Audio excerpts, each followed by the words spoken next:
Our keynote speaker is a multifaceted leader in Ghanaian politics, has been making significant strides both in governance and public service. He's in his second term as Member of Parliament for his constituency and has recently taken a new ministerial role in the current administration. He's known for his groundbreaking reforms as in his former ministerial portfolio, where he enhanced government communications and facilitated the implementation of Ghana's Right to Information Act. His efforts in his constituency include establishing an education and skills development fund, which has awarded over 450 scholarships and supported various socio-economic projects, with a deep commitment to addressing housing, sea defense, and flood control measures, and as a devoted family man, a person of faith, and a fabulous supporter of Asante Kotoko. Our keynote speaker is none other than MP for Ofuasi Ayirebi in the Eastern Region, former Minister for Information, and current Works and Housing Minister. Let's welcome the Honorable Kojo Oppong Nkrumah. Western Regional Minister, my brother, the Honorable Kwabena Ochre-Darko Mensah, Chairman of the occasion, Tetrete Okwamwa Sechim II, who is also the Paramount Chief of the Wasa-Memphis Traditional Area, Reverend Vice Chancellor, members of convocation and faculty, Nananom and invited guests, directors and staff of the Ministry of Works and Housing who are here with us this morning, representatives of the New Patriotic Party led by Deputy Communications Directors Krobe Asante and Esiedu Kokro, students, ladies and gentlemen, good morning. Permit me to start by thanking the BUSIA Institute for Rural and Democratic Development for the honor done me in inviting me to deliver this year's memorial lecture. The selection of Sekondi Takoradi as the venue for this lecture is of historical significance. For those who will remember, in the early 1940s, Dr. BUSIA, fresh from his academic pursuits at Oxford University, was assigned a place as an administrative officer in the colonial Gold Coast administration here in Sekondi Takoradi. It was during his tenure here that he undertook the seminal social survey of urban areas on the Gold Coast, culminating in the publication of the groundbreaking social survey of Sekondi Takoradi. This pioneering work provided valuable insight for addressing urbanization, poverty, and inequality. So it's a privilege to speak on the subject, Housing the Future, Innovative Approaches to Rural Development in Ghana. It's even a higher privilege to do it on the BUSIA platform, and the highest privilege is to do it here in Sekondi Takoradi. Dr. K. BUSIA, one of our nation's heroes who unfortunately we haven't recognized enough and learned enough from, is the man on whose platform today we'll be drawing some lessons. His efforts at all aspects of decentralization, rural development, and rural housing should be studied and built upon if this country is to make the most strides in these areas. They represent indigenous and original ideas to tackling issues that were and remain germane to us. As I begin my presentation, I want to set the context a little bit so that we all have an understanding of exactly what we are talking about. It's important first to appreciate the entire landscape of Ghana's housing challenge or housing opportunity before we zoom in on the rural housing segment. And I call it a challenge and an opportunity because we have a choice. We can choose to see these things as challenges. We can also elect to see them as opportunities. Opportunities to tackle things that bedevil us, opportunities to do something meaningful and significant for generations to come. So in my presentation today, I will not be describing it as a housing problem, I'll be describing it as a housing opportunity. The 2021 Population and Housing Census estimates that Ghana has a housing deficit of 1.8 million units. Now, if you assume that an average household has 3 persons, that's about 5.4 million Ghanaians who don't have access to decent housing. If you assume the more realistic average of 4 persons per household, that means about 7.2 Ghanaians who don't have access to decent housing. Many solutions have been proffered to the housing challenge or opportunity in Ghana since even before independence. The mixed results, culminating in the 1.8 million deficit as at now, is ample evidence of the fact that there's room to do more. There's room to innovate. what the BUSIA Institute and the Takrady Technical University are inviting us to do is to examine the innovations that we can make in tackling the question of housing, with particular emphasis on rural development. I want to briefly canvass a bit of literature that will bring us to where we'll start our conversation from. And Reverend Vice Chairman, permit me to start from Matthew 8:20. It is where our Lord Jesus Christ speaks to those who want to follow him. And if I may quote, he says, "Foxes have holes, birds have nests, but the Son of Man has nowhere to lay his head." What he's actually referring to is that the basic human need of a place to lay your head, if you choose to follow him, you will be denied that, or you should expect not to have that. But implicit in that is the fact that a place to lay your head is a basic human need. The economists prefer to give Abraham Maslow the credit from his 1943 paper, A Theory of Human Motivation. And as Dr. Dubofour rightly articulated, it talks about housing as one of the basic human needs, one of the physiological needs of man. In some jurisdictions, housing is defined as a basic need in their constitution. And so in Kenya, for example, in Articles 43(1)(b), you will find that the Constitution says every person has a right to accessible and adequate housing and to reasonable standards of living. In other countries, housing is not expressly stated as a right, but you will find an allusion made in some aspects of their Constitution. For example, in Ghana's Constitution, if you read between Articles 15 and Articles 18, 1 and 2, you will find that the right to own property, which includes housing, is enshrined in our Constitution. Now, Chairman, housing, therefore, is a basic need. It's an asset that a person has a right to own. The state, therefore, has over the years attempted to assist citizens access housing. Permit me, Chairman, to highlight some, not all, some of the significant housing interventions that various political administrations have made over the years. And I will be drawing from three sources as I canvass some of them. First, a historical overview of housing provision of post and pre-independence Ghana. Second, housing policies in Ghana, a historical overview from 1920 to 2014. And thirdly, data that's available to the Ministry of Works and Housing. And I'll share with you the proper citations in the hard copy of my presentation when I'm done. I want to start from before independence. Under the Guggisberg administration, the Gold Coast launched its first native housing initiative in the 1920s.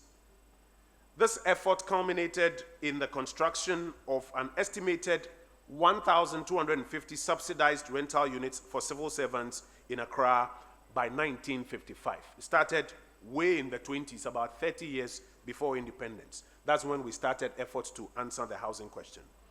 In 1943, Sir Alan Burns also introduced a housing plan emphasizing the use of local materials. And the Honorable Regional Minister was just speaking about local materials. The scheme provided affordable rental housing and financial assistance for home construction in major cities, aiming to meet the population's housing needs. In the era of Nkrumah, the Nkrumah flats in Latebiokoshi, for example, and other state housing units were constructed. His vision included the establishment of the Tema Development Corporation, TDC, to address urban housing shortages, particularly in Tema. In all, almost 5,000 units were constructed under various schemes during the days of Dr. Kwame Nkrumah. The National Liberation Council under General Ankara implemented a 2-year plan aimed at constructing 2,000 housing units annually. Although only 1,000 units were realized, this effort primarily focused on Accra to curb urban slum growth. The need for low-cost housing continued during General Echampo's regime. A national low-cost housing committee was established, and this led to the building of 5,466 units, including notable projects like the Snit Flats and affordable housing in Dansoman and Adenta. In the days of Dr. Hilal Iman, contribution was made to the housing stock, about 1,990 rental units through the State Housing Company and TDC. Additionally, his administration promoted the use of local materials, establishing a tile and brick factory to support housing development. During the Rawlings tenure, several housing initiatives were implemented, including the National Shelter Strategy. His tenure saw the construction of the Cape Coast Snit Flat, among several other projects. In the days of President John Agyekum Kufuor, the country sought to alleviate the housing crisis by initiating an audacious construction program of 20,000 affordable housing units. By 2007, as he was preparing to leave office, 5,000 of these units were under construction. The Mills administration also proposed a $10 billion housing project, and on his watch, the Saglemi housing project was conceptualized. In Adenta, 70 homes were started by the State Housing Company, and phase 1 of the Security Services housing scheme, comprising 168 homes, commenced. The Mahama administration made significant progress on the 1,506 housing units in Saglemi out of the proposed 5,000 units. In the Akufo-Addo era, a lot has also been achieved.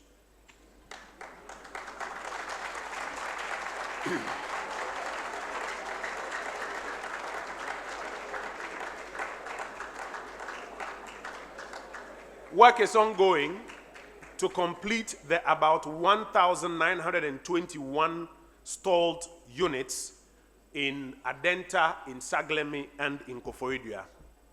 In Kpong, for example, the TDC has constructed and handed over 1,072 homes to public servants mostly. The State Housing Company has also constructed about 572 homes made available to members of the Ghanaian public. The TDC, through the National Home Ownership Fund, and I see the managing director here, has already constructed and handed over about 405 homes in Community 22 in Tema. Just about a week ago, you saw in Tasano, Accra, President Akufo-Addo handing over 320 homes to the Ghana Police Service, bringing to a cumulative figure 1,000 brand new homes for the security services in the Republic of Ghana, an unprecedented achievement. As we are speaking now in Amrahia, in the Greater Accra region, about 200 homes are being constructed by the State Housing Company. The Ministry of Works and Housing as well is currently, through the Bungalow Redevelopment Program, building 609 homes, mostly for senior public servants. The National Home Ownership Fund has also started work on about 129 homes, phase 3 of the Community 22 development. In Pokwase, as we speak this morning, work is ongoing on the construction of 8,000 homes for the Ghanaian public. And very shortly, you will see a groundbreaking ceremony for the construction of phase 4 of TDC, which comprises 832 homes in Tema. All of that will bring together about 14,740 homes from the public services in the Akufo-Addo era. Chairman, you will notice that state-owned enterprises like SNIT, State Housing, and TDC have always been instrumental in addressing Ghana's housing delivery for low-income households. But despite their efforts, high costs and economic issues often limit their success. You also notice, Chairman, that I deliberately left out Professor BUSIA. I saved him for the last. His plan was designed to reduce the housing deficit by 25% at the time, reflecting a commitment to decentralization and rural development. Additionally, his focus was to do this in the rural areas. Another hallmark of his administration was a concerted effort to construct feeder roads and critical infrastructure to connect rural communities to urban centers. This initiative opened up previously inaccessible areas, fostering economic growth, social integration, and national cohesion. It is therefore obvious, and my point is this, that successive governments have contributed in various ways in tackling our housing situation. Our task this morning is to innovate and to do more for the future. Nana Chairman, I want to lay down a proposed framework for answering the housing question. And it's a simple framework. First, we have to focus on data. What does the data say about the housing situation? Second, we have to look at the institutional framework, the institutions responsible for helping us answer the housing question. Third, we also have to examine the interventions. What specific interventions are being used in an effort to answer the housing question? Number 4 is financing. How are we paying for it? And finally, how efficient are we being in executing these interventions? Each of these elements plays a key role in the above-mentioned framework. As well intended as the previous housing interventions were, as I've outlined them, a lack of focus on some of the remaining 4 elements in the framework limited their success, their impact, and their sustainability. The future interventions, therefore, must be comprehensive if we are going to achieve lasting impact. So first, let me talk about data. Ghana has always had data on the housing situation. In fact, in the historical accounts that I've just given, the data existed at the time and informed the kind of interventions that were being programmed. The challenge, however, has been the absence of data disaggregation and how undynamic our data has been over the years. And so the challenge is that in planning the interventions, we have not been detailed and widespread enough because the data is not well disaggregated and the data is not dynamic. Second, let me talk about institutional framework. Right from the 1920s, the Gold Coast and then Ghana has not lacked some sort of institutional framework designed to tackle the housing question. The challenge has been that these old institutional arrangements have not been agile enough to respond to the opportunities and challenges in the sector. And here I'll give a few examples. As urbanization has increased over the years, the question of which institutional body has been tasked with executing urban affordable housing programs and which body all rural housing programs have been assigned to remains at large. Again, with a clamor for sustainable building materials, the question of which body has been tasked to develop, certify, and execute programs with alternative building materials also remains at large. So our housing institutions have existed, but they have made limited impact. Let me talk briefly about the interventions. In terms of interventions, we have also not been short. As I have outlined earlier, various administrations have made some interventions. But if after all of these interventions, today we have a deficit of 1.8 million homes, then it means that some more robust interventions are required. Or else, the situation where demand of about 1.8 million units outstrips supply will continue. And the effect of that situation will be that landlords will continue to charge us 2 to 3 to 4 years rent advance and sometimes goodwill. Agents will continue saying, pay 250, 300, let me take you around to look at some properties, knowing very well you can never get those properties. But they make their sales for the day, just because demand is outstripping supply.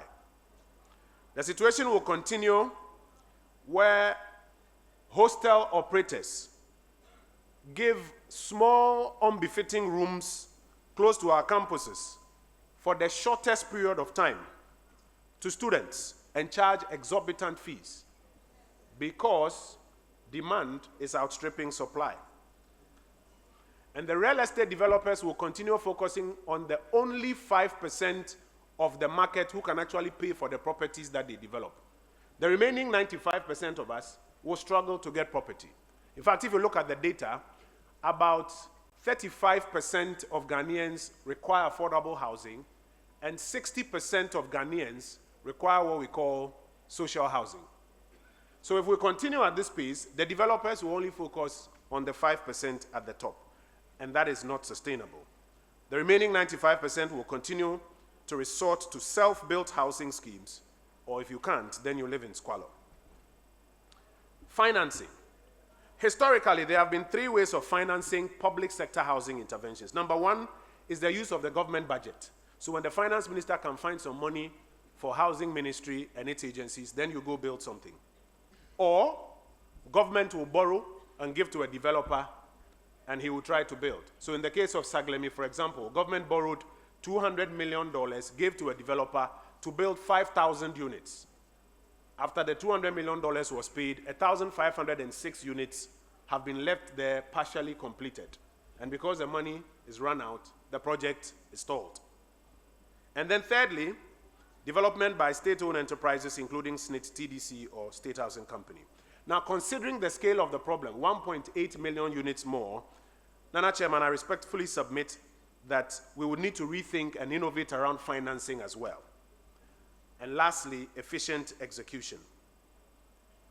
Ghana has had challenges in project execution in the housing sector over the years for various reasons.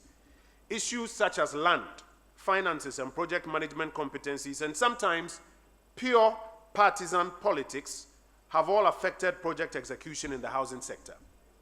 Sometimes it's been a failure or delay of project managers to adhere to best practices that have caused delays. Sometimes cost overruns account for the non-completion of projects. At other times, successive governments have just failed to complete previous government projects. For example, the Kufo Affordable Housing Project in Koforidua that I'm just speaking about was left in 2008. And since then, it is now that we are working on completing it. The major reason for this is the paradigm that we have been using for public sector housing interventions. Which paradigm am I talking about? If it is government that is building, then when administrations change, it is possible that the unfortunate pattern of shifting focus will come in and the project will not be continued. But if that paradigm changes, then we'll be able to reduce the risk of uncompleted projects. We have to improve project execution, time, cost, and quality if we are to respond effectively to the housing question. We cannot deliver 1.8 million units with this current attitude. And so a new paradigm, as I mentioned, is required. However, as I recount some of these challenges, it is worth stating that some private developers and even public developers like TDC, State Housing Company, and the National Home Ownership Fund have been stellar in more recent years in their development. And I think we can give them a big round of applause for the work that they have done. And so, Nana Chairman, I want to move directly into the innovations. Today's subject is about innovations. And these innovations, I will consider them within the framework of the 5 elements or the 5 parameters that I have set out. Building on the foundation of my predecessor ministers, we at the Ministry of Works and Housing have embarked on a number of innovations across data, institutional framework, interventions, financing, and efficient execution. And we're expectant that these innovations will enable us to focus better, adopt the new paradigm which we are proposing, and execute more efficiently to close the housing gap within the next 15 years. 1.8 million units is not something you can close in a day. And so if we give ourselves a medium term of about 15 years, using a new paradigm and some of the innovations that I'll be nominating this morning, we're expectant that we can close this gap. First, let me talk about data once again. Now, while the data shows that we have a gap of 1.8 million units, that data, as I mentioned earlier, is not disaggregated enough to enable the best planning of housing interventions. So the data is not the problem. The detail of the data is the problem. Indeed, the data does not provide a detailed analysis of the geographic and market preference dimensions of the housing opportunity. While we know the housing units require a certain population in the coming years, we also know that it must come in various types and forms, but the current data does not disaggregate the data. For example, who needs that 35% of social housing? Who needs the 60% affordable housing? Which specific geographic areas need what? And what are the stratifications that are required in the offer of housing? Further, various types of housing are also required. Some only need a dormitory type to share, while others need a 1-bedroom or studio apartment because they are probably fresh out of school. Others may require a 2-bedroom for a growing family, and the very wealthy will require their own luxury homes to live in. On campuses, for example, when you talk of hostels, what are the types of standards of these hostels that you are looking for? Unfortunately, the data that is available today is not disaggregated to give this stratification. Additionally, this data is not dynamic. The market is growing at such a pace that we need the data to reflect the changing trends. Elements such as urbanization, population growth, changes in income levels, and new growth locations in the economy have to be adjusted for regularly to make this data very dynamic. We have just found mineral resources in some parts of the country. Do the housing requirements in these places remain the same, or can we forecast that they will change? That requires that our data should be updated maybe every year to be more dynamic, so that our housing interventions that we plan based on this data can respond to the dynamic needs of the society. And so the first innovation, Nana Chairman, is to have disaggregated and dynamic data.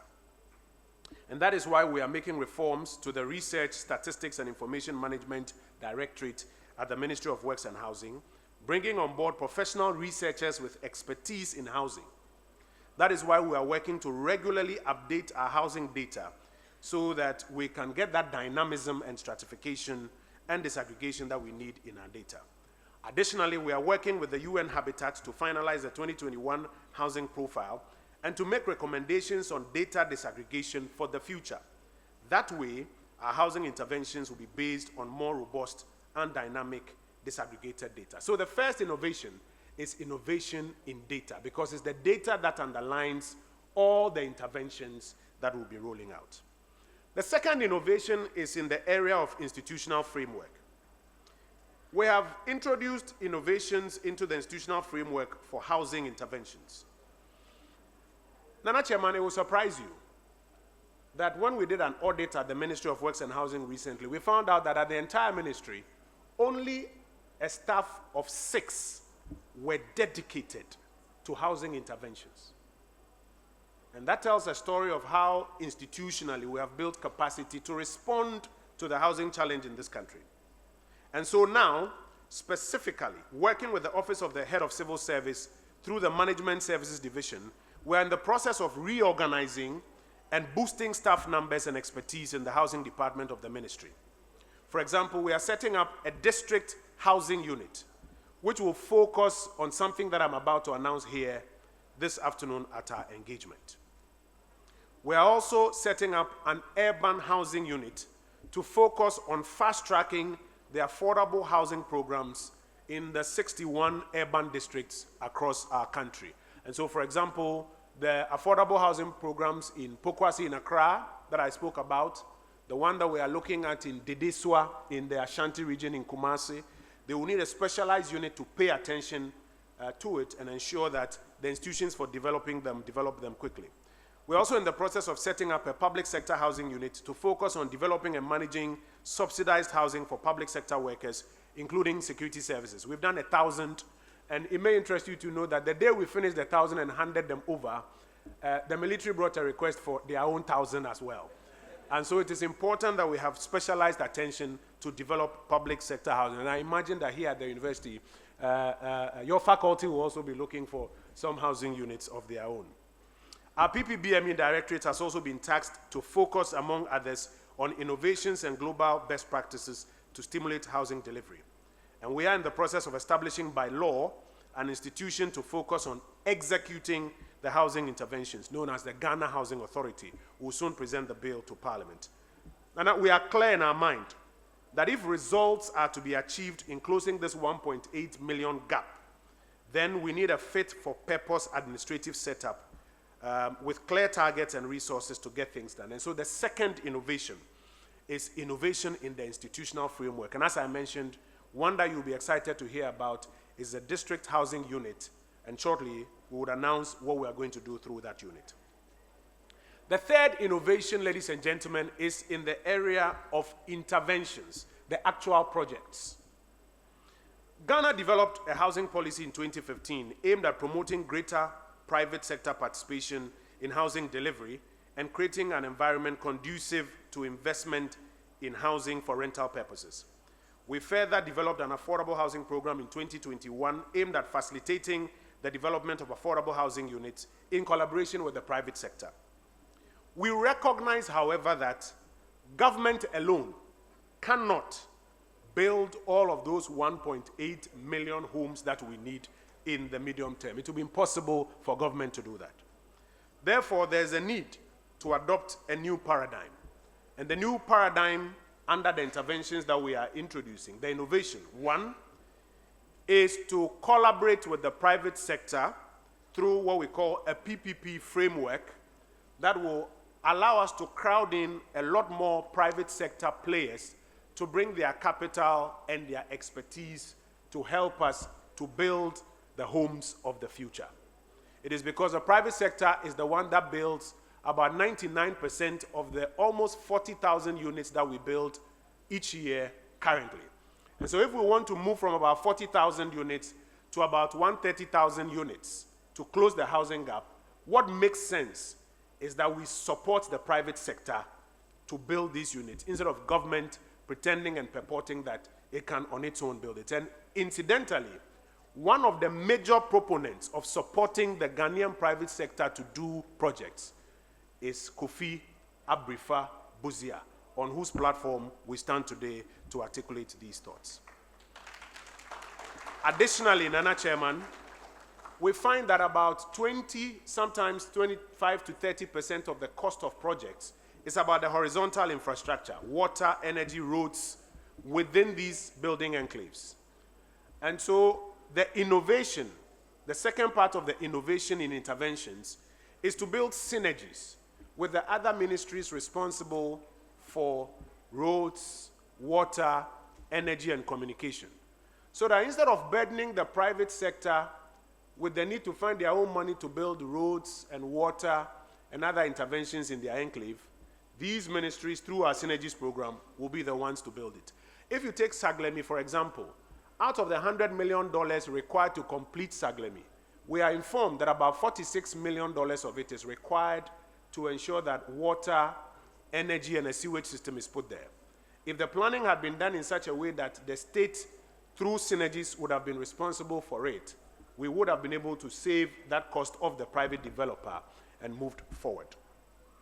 And then the third part of the innovation and the interventions is that working with academic institutions like the Takoradi Technical University and many of the other technical institutions across the country, we'll be able to bring in the latest innovation and expertise, as has been mentioned by the Vice Chancellor, to make it easier, cheaper, and faster to construct these homes of the future and to make this technology adopted by the private sector as we encourage them to do this. In the last 3 months, working with the Department of Rural Housing, Nana Chairman, working with some of our technical universities and experts in the built environment and other stakeholders, we have developed the concept for a new district housing program, which is soon to commence across the country. As was mentioned earlier, one of the things that Dr. BUSIA stood for and fought hardly for and commenced and worked on in his very short period in office was a rural housing program. These days, no district wants to be described as a rural district. But what it means is that in the districts across the length and breadth of this country, the need for housing, as equal as it is to the need for housing in the, may I say, urban and the peri-urban districts, also need to be attended to. For those of us who come from the non-urban and non-peri-urban districts, you will find that when teachers, police officers, government workers, assembly workers are posted, one of the biggest reasons for which they don't want to stay is because there's very limited housing. You'll find that when people travel abroad and are in the diaspora, one of the biggest points of conflict back home is when they send money that somebody should build for them, and they come back to realize that that building has not taken place. You'll find people who have been posted to parts of the country to work who are looking to have accommodation back home, hopefully, so that when they retire, there will be something back home. And often, all our real estate is being developed in Accra, Kumasi, Takoradi, and the regional capitals. Nana Chairman, under our district housing program, which is soon to commence in a number of districts across the country, we'll be building a number of settlements in the various districts. Each settlement comprises 41 homes, made up of 1-bedroom, 2-bedroom, and 3-bedroom units. The artist impression of what you see on the screen just behind me.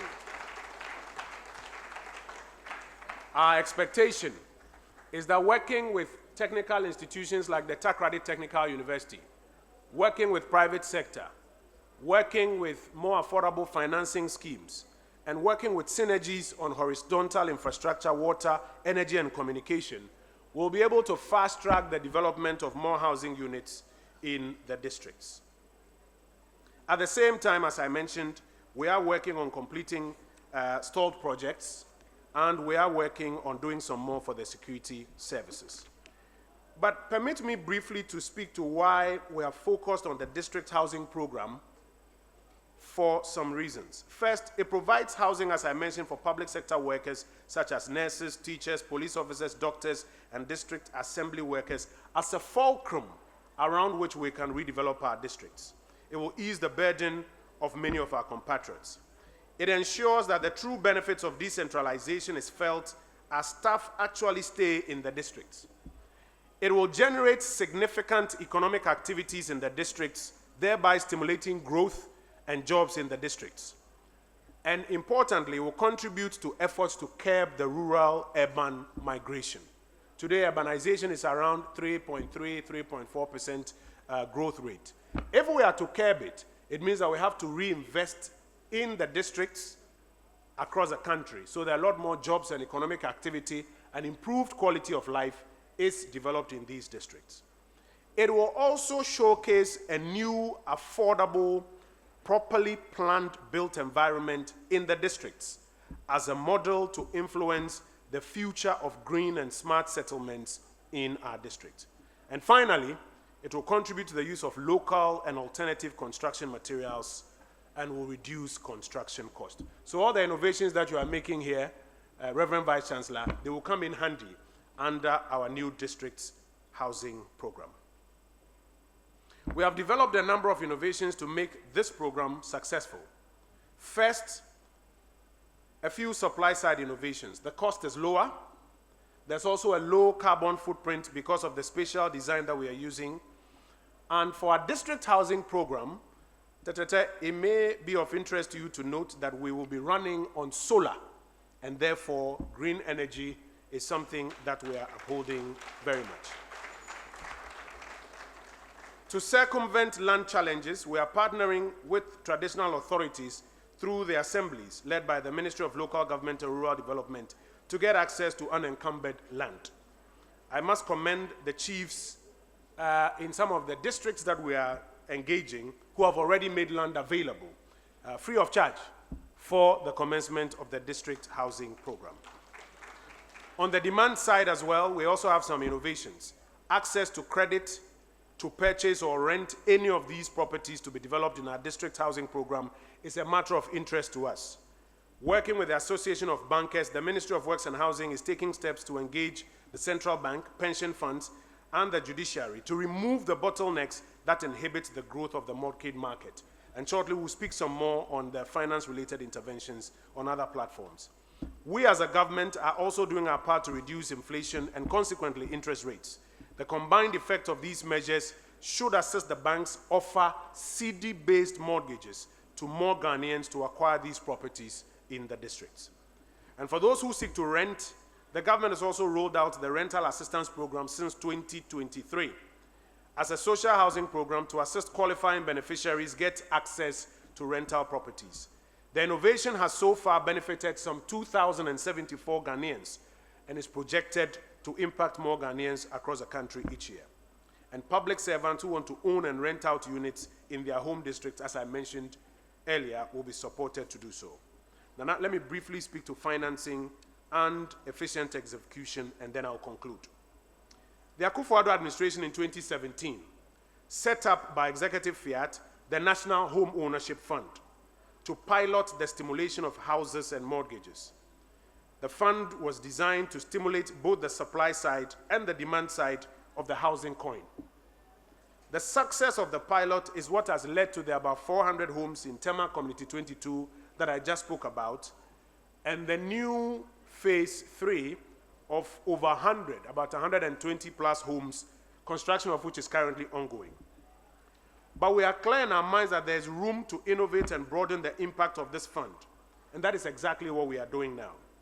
And so the innovative approach that we are now mainstreaming at the Ministry of Works and Housing is that the new allocation of the fund is not just to be spent, but is to be leveraged to raise more money from banks, pension funds, development finance institutions, and the Ghana Infrastructure Investment Fund so that we can do more settlements in the district housing program and touch more districts across the length and breadth of this country.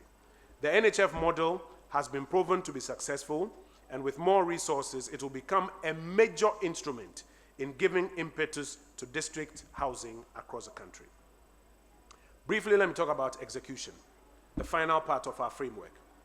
In addition to completing the stalled projects that I've mentioned, the new PPP approach should significantly reduce the risk of future stalled projects. This is because the private sector will be the engine of the new paradigm. And as I mentioned earlier, if it is not government that is building, but it's the private sector that is building, and it's only being supported by government, then the risk to all of these, or the risk of all of these stalled projects is significantly mitigated.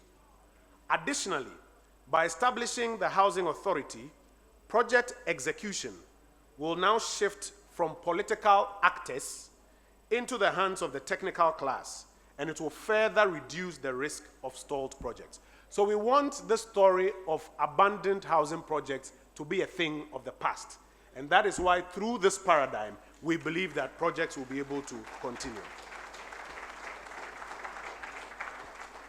As I conclude, Nana Chairman, for all of these innovations, the bulk of which is our district housing program, the bulk of which is the new paradigm of the PPP framework, there are risks.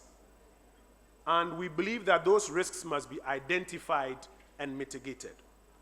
First, we need the buy-in of all stakeholders, the ministry, agencies, the majority and the minority in parliament, private developers, financial institutions must all buy in to this paradigm.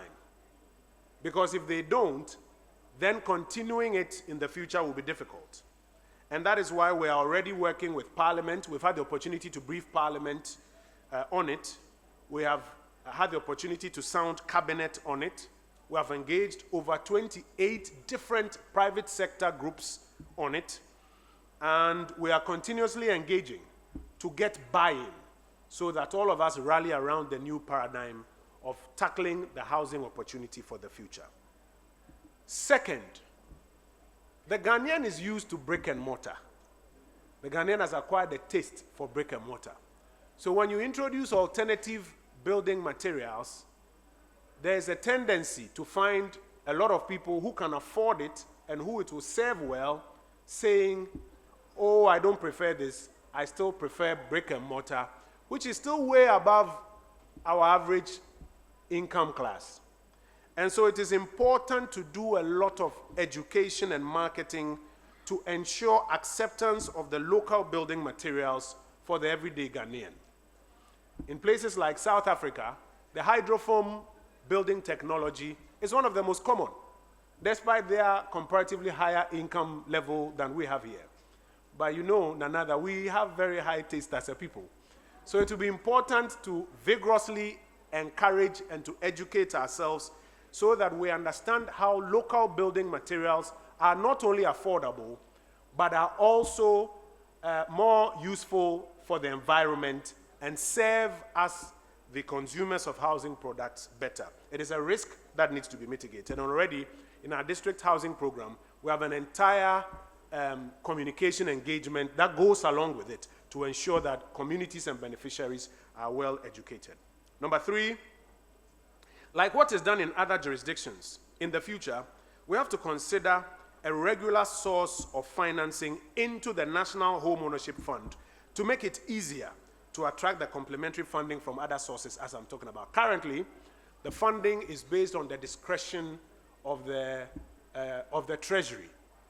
But if we are able to, as a country, agree that if we are going to do more housing programs in the district, where about half of our population is, using affordable building materials, it is important to have a regular flow of funds into the fund. The fund will become more robust, the fund will become more predictable, and it will be easier for the complementary funds to come in, and the multiplier effect will enable us to deal with the 200 plus non-urban or peri-urban districts and develop more housing projects. What it will do is that it will create more jobs in the districts, more economic growth in the districts, more development in the districts. Finally, our land tenure system is also a risk. The real estate developers will tell you that sometimes you have to buy the same land from 4 different developers, and you have to spend time and money fighting off land guards before you can get access to develop real estate for the public. And that's why in our PPP framework, into which we have included some incentives, one of the incentives is that we want to make land available to developers who are going to develop in our new PPP framework. As I mentioned, I'm happy to note that traditional leaders are eager enough to make land available for our district housing program. That will help further to reduce the cost and to develop the units and to help our own communities. In conclusion, Nana Chairman, the district housing program is critical for a number of reasons. It will help to bring Ghana's housing market into equilibrium within the next 15 years, but not in a lopsided approach that is just focusing on the urban and peri-urban districts. It will help in fighting the rural-urban migration. It will help in creating a lot more jobs in the districts. At the Tesano police quarters that we built recently, I was impressed to find out that for that project alone, 500 Ghanaians for 30 months were employed and were earning incomes and were adding to their own quality of life in that period. Can you imagine what we can do if in 261 districts across the country we are building? Millions of Ghanaians will get jobs and incomes and improve their own quality of life in these parts of the country. And that is why we believe in this district housing program. It will also help to redevelop our districts across the country. And because of the green component, it will help to better attend to the environment. I want to conclude by saying that the foundation that was laid by our forebears, like Professor BUSIA, is a strong foundation on which today we are building some of our interventions. And we want to challenge ourselves and those who will come after us to build on this foundation. Our forebears, like Professor BUSIA, ignited this flame many years ago, but we let it die as the years went by. We have once again gotten an opportunity to learn from them, to build on them, and to innovate in our quest to tackle the housing situation for the future. We will do our part, and we challenge those who will come after us to continue. I thank you, and I wish you all the best.